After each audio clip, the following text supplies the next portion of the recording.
ஆண்டவர் நமக்கு தந்த தகப்பனையும் தாயையும் ஒரு துளி மறக்க கூடாது.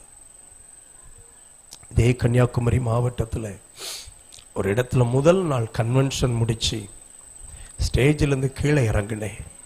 சிலர் ஜோம் பண்ண வந்தாங்க, ஜோம் பண்ணி அனுப்புனேன். சாப்பிட்டதுக்கு அப்புறம் ஒரு ஐயா நின்னாங்க. அவர் கையை கொடுத்து அப்பா சாப்பிட்டீங்களான்னு கேட்டேன்.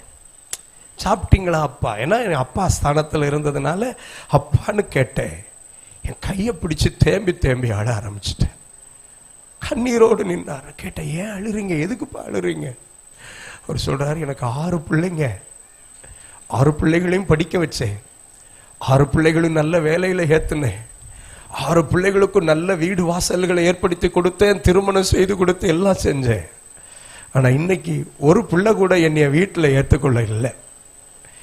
நான் அப்படியே தேசாந்திரியா தெரிஞ்சு சாப்பிட்டுக்கிட்டு இருக்கேன். இதே கன்னியாகுமரி மாவட்டத்தில் என் பிள்ளைங்க இருக்கிறாங்க. No one is ready to accept me. வீட்டில் ஓரத்தில் ஒரு அறையை கொடுப்பதுக்கு கூட யாருக்கும் மனசு இல்லை. என் சொத்தெல்லாம் வித்து, நான் உழைச்ச என் பலன்கள் எல்லாம் வித்து இந்த பிள்ளைகளை படிக்க வச்சேன், திருமணம் செய்து கொடுத்தேன். ஆனா என்னை ஏற்றுக்கொள்வார் இல்லை.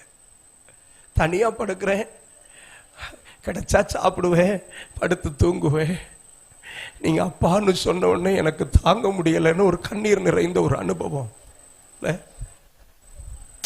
ஒன்றும் இல்லைங்க, தூங்கிறதுக்கு முன்னாடி அப்பா கிட்ட அம்மா கிட்ட போயிட்டு சாப்பிட்டீங்களா, மாத்திரை போட்டீங்களான்னு ஒரு வார்த்தை கேளுங்க. ஐயோ, அன்னைக்கு நைட்டு அவங்க அப்படியே ஆனந்த கண்ணீர்ல படுத்திருப்பாங்க.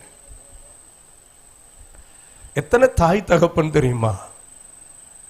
நீங்களும் நானும் சின்ன பிள்ளையா இருக்கும்போது, பருவங்கள் இருக்கும்போது எவ்வளவு நாள் சாப்பிடாம கிடந்தோம், நம்மளை கட்டாயப்படுத்தி சாப்பிட வச்ச தாய் தகப்பன் தெரியுமா?